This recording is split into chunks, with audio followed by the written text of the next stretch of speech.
You will hear a number of different recordings, and you will have to answer questions on what you hear. There will be time for you to read the instructions and questions, and you will have a chance to check your work. All the recordings will be played once only. The test is in 4 sections. At the end of the test, you will be given 10 minutes to transfer your answers to an answer sheet. Now turn to Section 1.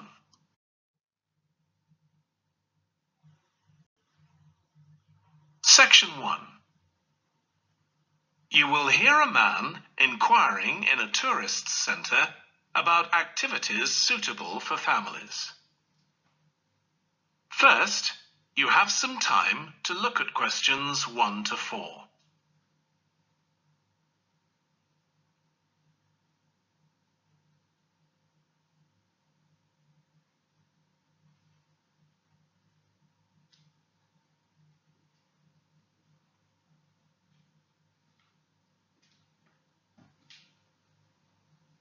You will see that there is an example that has been done for you. On this occasion only, the conversation relating to this will be played first. Hi, can I help you? I'd like to find out if you have any excursions suitable for families. Sure. How about taking your family for a cruise? We have a steamship that takes passengers out several times a day. It's over 100 years old. The cruise takes place on a steamship. So steamship has been written in the space. Now we shall begin. You should answer the questions as you listen, because you will not hear the recording a second time. Listen carefully and answer questions 1 to 4. Hi, can I help you? I'd like to find out if you have any excursions suitable for families. Sure. How about taking your family for a cruise? We have a steamship that takes passengers out several times a day. It's over 100 years old. That sounds interesting. How long is the trip? About an hour and a half. And don't forget to take pictures of the mountains. They're all around you when you're on the boat, and they look fantastic. Okay. And I assume there's a cafe or something on board? Sure. How old are your children? My daughter's 15 and my son's 7. Right. Well, there are various things you can do once you've crossed the lake to make a day of it. One thing that's very popular is a visit to the country farm. You'll met off the boat by the farmer, and he'll take you to the holding pens where the sheep are kept. Children love feeding them. My son would love that. He really likes animals. Well, there's also a 40-minute trek round the farm on a horse if he wants. Do you think he'd manage it? He hasn't done that before. Sure. It's suitable for complete beginners. Good. And again, visitors are welcome to explore the farm on their own, as long as they take care to close gates and so on. There are some very beautiful gardens along the side of the lake which also belong to the farm. They'll be just at their best now. You could easily spend an hour or 2 there. Okay, well, that all sounds good. And can we get lunch there? You can, and it's very good, though it's not included in the basic cost. You pay when you get there. Right. Before you hear the rest of the conversation, you have some time to look at questions 5 to 10.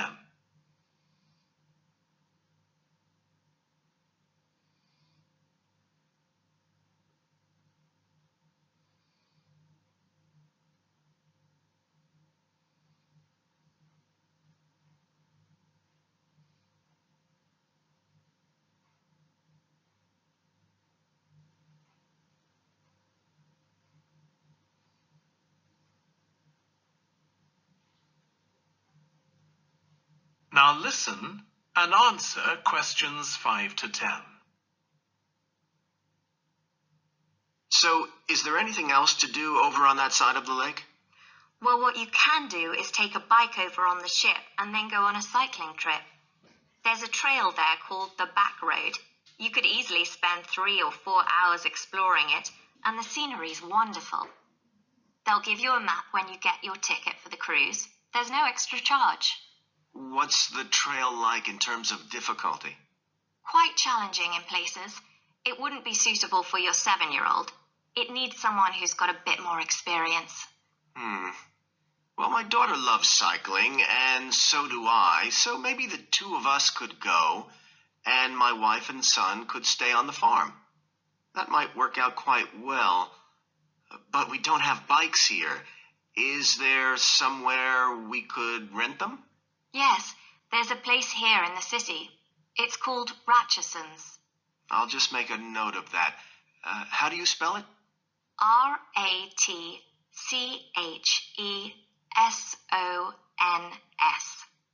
It's just by the cruise ship terminal. Okay. You'd also need to pick up a repair kit for the bike from there to take along with you, and you'd need to take along a snack and some water. It'd be best to get those in the city. Fine. That shouldn't be a problem. And I assume I can rent a helmet from the bike place. Sure, you should definitely get that. It's a great ride, but you want to be well prepared because it's very remote. You won't see any shops around there or anywhere to stay, so you need to get back in time for the last boat. Yeah. So what sort of prices are we looking at here? Let's see. That'd be 1 adult and 1 child for the cruise with farm tour. That's $117, and an adult and a child for the cruise only, so that's $214 altogether. Oh, wait a minute. How old did you say your daughter was? 15. Then I'm afraid it's $267 because she has to pay the adult fare, which is $75, instead of the child fare, which is $22. Sorry about that. That's okay. So how do we find out? That is the end of section 1. You now have half a minute to check your answers.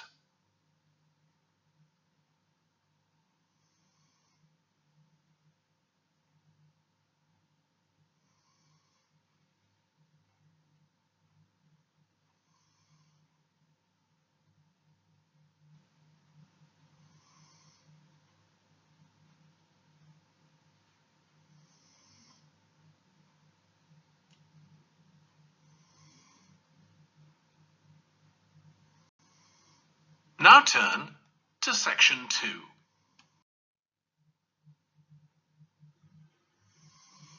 Section 2.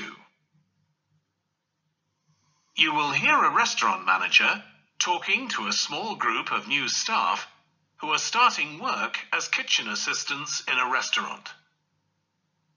First, you have some time to look at questions 11 to 16.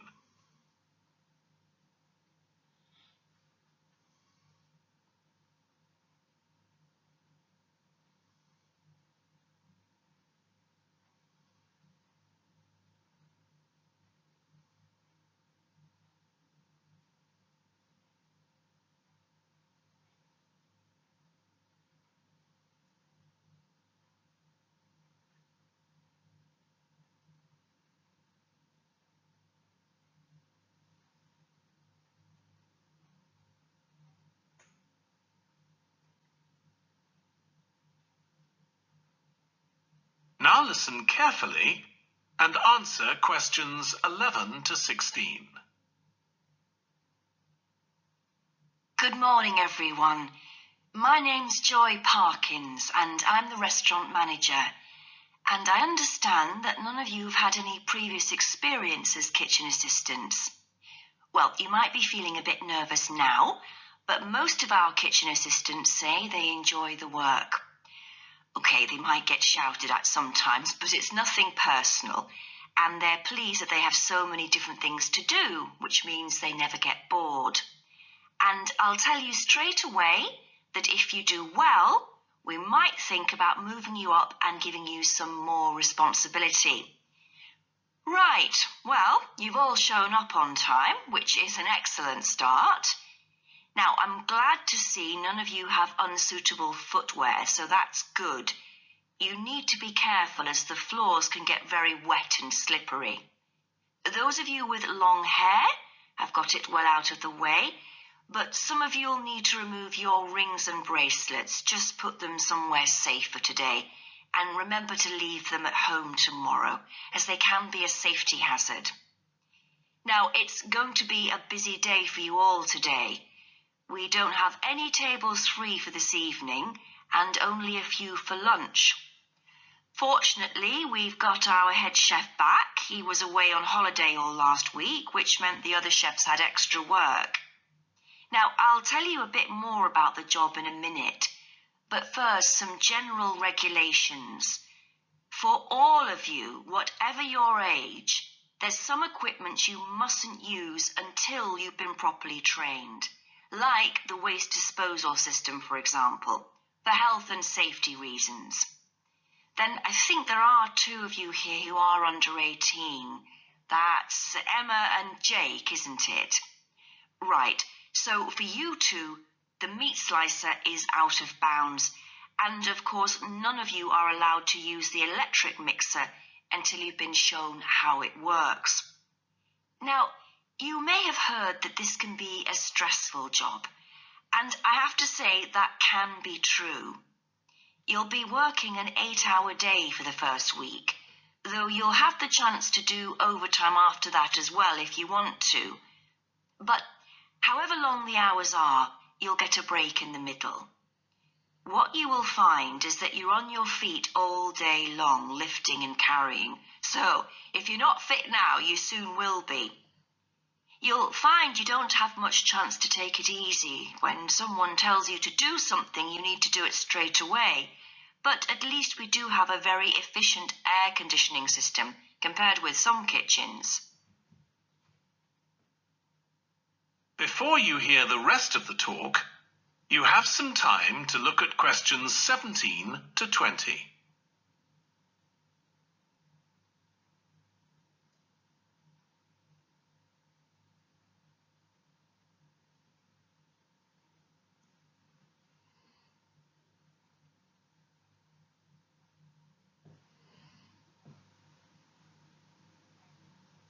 Now listen and answer questions 17 to 20. Now, let me tell you about some of the people you need to know. So, as I said, I'm Joy Parkins, and I decide who does what during the day and how long they work for. I'll be trying to get you to work with as many different people in the kitchen as possible, so that you learn while you're on the job. One person whose name you must remember is David Field. If you injure yourself at all, even if it's really minor, you must report to him, and he'll make sure the incident is recorded and you get the appropriate treatment. He's trained to give basic treatment to staff himself, or he'll send you off somewhere else if necessary. Then there's Dexter Wills. He's the person you need to see if you smash a plate or something like that. Don't just leave it and hope no one will notice. It's really important to get things noted and replaced, or there could be problems later. And finally, there's Mike Smith. He's the member of staff who takes care of all the stores of perishables. So if you notice we're getting low in flour or sugar or something, make sure you let him know so he can put in an order. Okay, now the next thing we need to cover. That is the end of section 2. You now have half a minute to check your answers.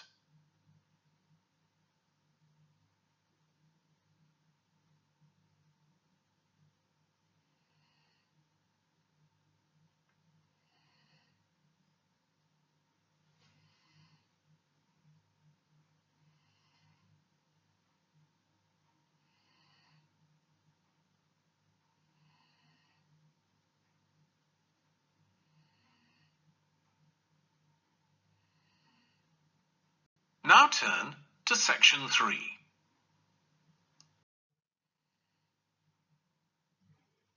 Section 3. You will hear 2 students called Trudy and Stuart, who are both studying to be librarians, discussing a paper that they are going to write together. First, you have some time to look at questions 21 to 23.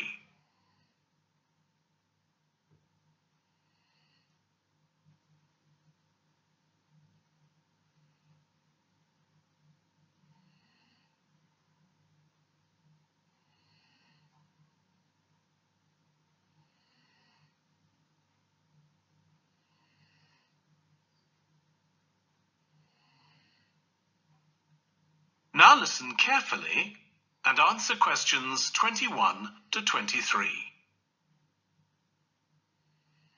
OK, Stuart, we need to start planning our paper on public libraries. Have you thought of an angle yet? Well, there's so much we could look into. How libraries have changed over the centuries, for instance, or how different countries organise them. What do you think, Trudy? Maybe we should concentrate on this country and try and relate the changes in libraries to external developments, like the fact that far more people can read than a century ago, and that the local population may speak lots of different languages. We could include something about changes in the source of funding, too. Yes, but remember we're only supposed to write a short paper, so it's probably best if we don't go into funding in any detail. Right. Well, shall we just brainstorm a few ideas to get started? OK. We obviously need to look at the impact of new technology, particularly the internet. Now that lots of books are being digitalised, people can access them from their own computers at home. And if everyone did that, libraries would be obsolete. Yes. But the digitalised books that are available online for free are mostly out of copyright, aren't they? And copyright in this country lasts for 70 years after the author dies. So you won't find the latest bestseller or up-to-date information. That's an important point. Anyway, I find it hard to concentrate when I'm reading a long text on a screen. I'd much rather read a physical book. And it takes longer to read on a screen. Oh, I prefer it. I suppose it's just a personal preference. I expect the libraries will go on evolving in the next few years. Some have already become centres where community activities take place, like local clubs meeting there. I think that'll become even more common. I'd like to think so. And that they'll still be serving their traditional function. But I'm not so sure. There are financial implications after all. What I'm afraid will happen is that books and magazines will all disappear and there'll just be rows and rows of computers. They won't look anything like the libraries we're used to. Well, we'll see. Before you hear the rest of the discussion, you have some time to look at questions 24 to 30.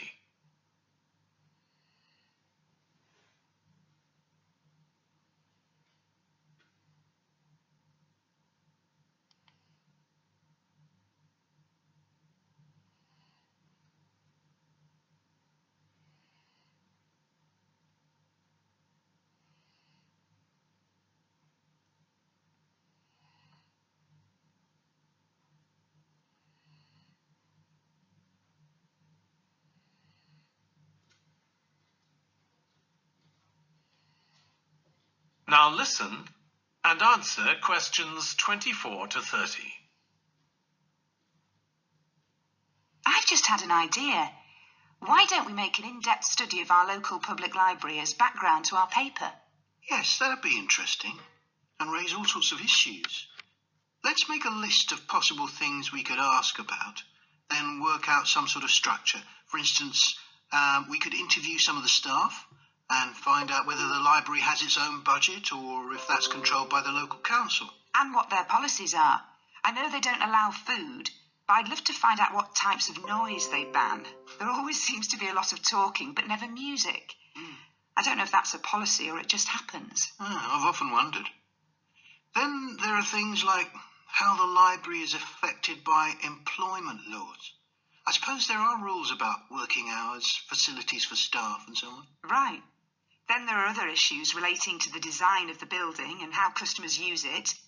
Like, what measures does the library take to ensure their safety? They'd need floor coverings that aren't slippery, and emergency exits, for instance. Oh, and another thing, there's the question of the kind of insurance the library needs to have in case anyone gets injured. Yes, that's something else to find out. You know something I've often wondered? What's that? Well, you know they've got an archive of local newspapers going back years. Well, next to it, they've got the diary of a well-known politician from the late 19th century. I wonder why it's there. Do you know what his connection was with this area? No idea. Let's add it to our list of things to find out. Oh, I've just thought, you know, people might ask in the library about local organisations like sports clubs. Well, I wonder if they keep a database or whether they just look online. Right. I quite fancy finding out what the differences are between a library that's open to the public and one that's part of a museum, for example. They must be very different. Then something else I'd like to know is... That is the end of section 3. You now have half a minute to check your answers.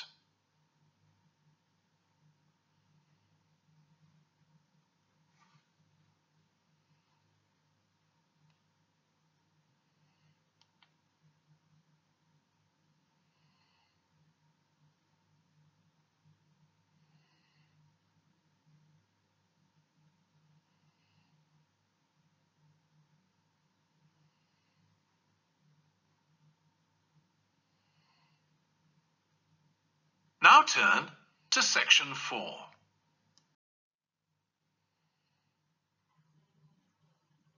Section 4. You will hear part of a lecture for business students about business values. First, you have some time to look at questions 31 to 40.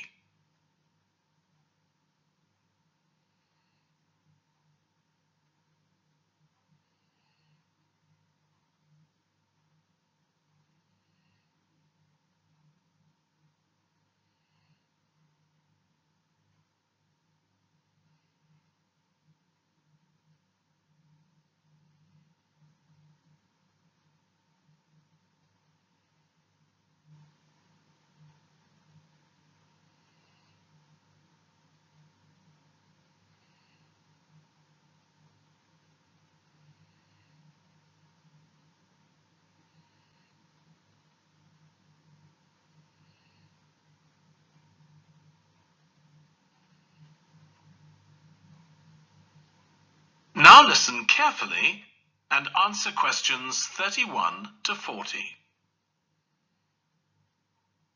In public discussion of business, we take certain values for granted. Today, I'm going to talk about 4 of them: collaboration, hard work, creativity, and excellence.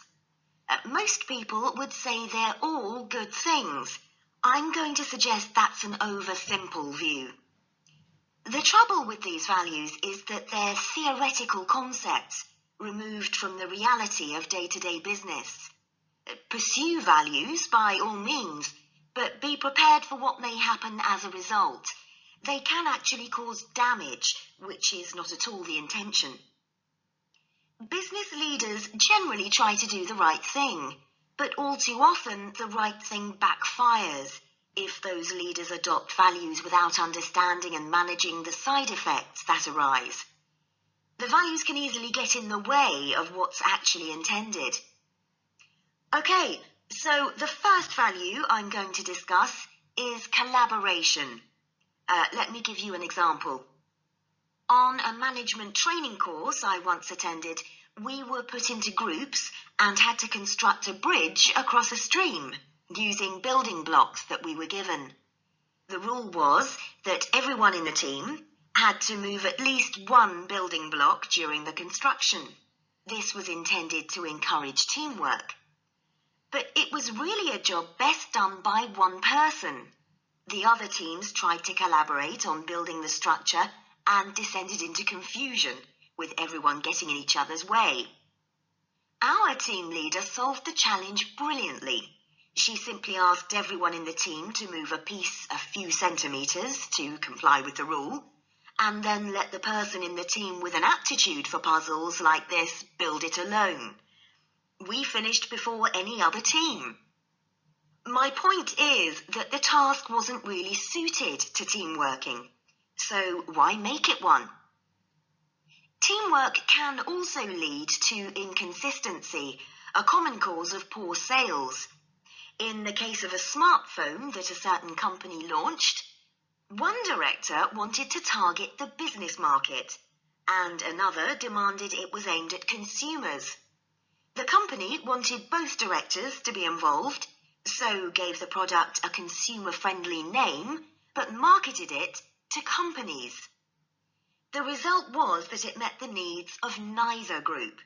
It would have been better to let one director or the other have his way, not both.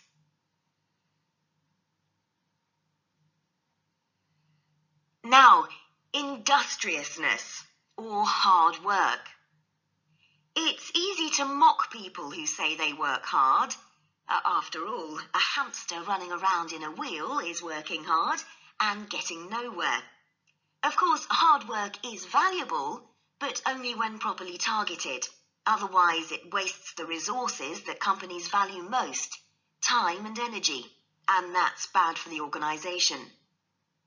There's a management model that groups people according to 4 criteria: clever, hard-working, stupid, and lazy. Here, lazy means having a rational determination not to carry out unnecessary tasks.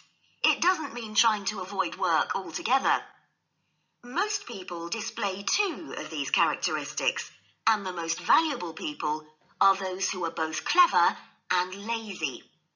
They possess intellectual clarity, and they don't rush into making decisions. They come up with solutions to save the time and energy spent by the stupid and hard-working group. Instead of throwing more man-hours at a problem, the clever and lazy group looks for a more effective solution. Next, we come to creativity. This often works well. Creating an attention-grabbing TV commercial, for example, might lead to increased sales. But it isn't always a good thing. Some advertising campaigns are remembered for their creativity without having any effect on sales. This happened a few years ago with the launch of a chocolate bar. Subsequent research showed that plenty of consumers remembered the adverts, but had no idea what was being advertised. The trouble is that the creator derives pleasure from coming up with the idea and wrongly assumes the audience for the campaign will share that feeling. A company that brings out thousands of new products may seem more creative than a company that only has a few, but it may be too creative and make smaller profits. Creativity needs to be targeted to solve a problem that the company has identified.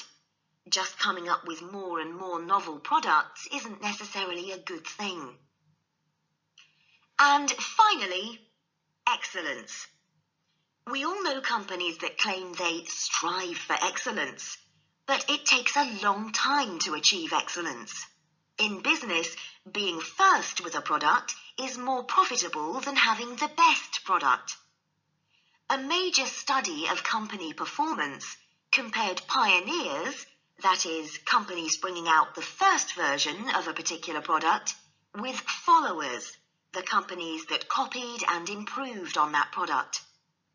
The study found that the pioneers commanded an average market share of 29%, while the followers achieved less than half that, only 13%, even though their product might have been better. Insisting on excellence in everything we do is time-consuming, wastes energy, and leads to losing out on opportunities. Sometimes second-rate work is more worthwhile than excellence. Make sure it's excellent sounds like a good approach to business, but the just get started approach is likely to be more successful. That is the end of section 4. You now have half a minute to check your answers.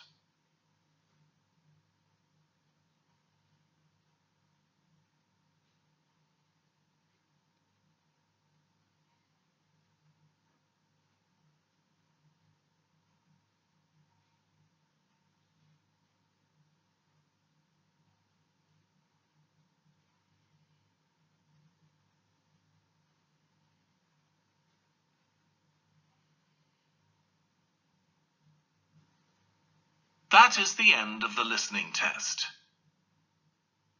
In the IELTS test, you would now have 10 minutes to transfer your answers to the answer sheet.